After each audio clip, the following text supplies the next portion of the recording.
Ito yung kusina namin. Ayan ang kumakain sila. Ito yung ref para sa isang kwarto. 2 tao lang gumagamit yan. Yan yung kwarto namin. Ito kwarto ng kasama namin. Tapos doon isang kwarto, may ref din sila. Tapos yung kwarto dyan walang nakatira. Tapos ito TV.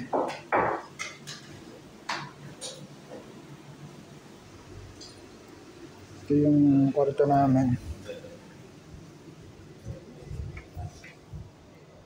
Ito yung higaan ni Alvin.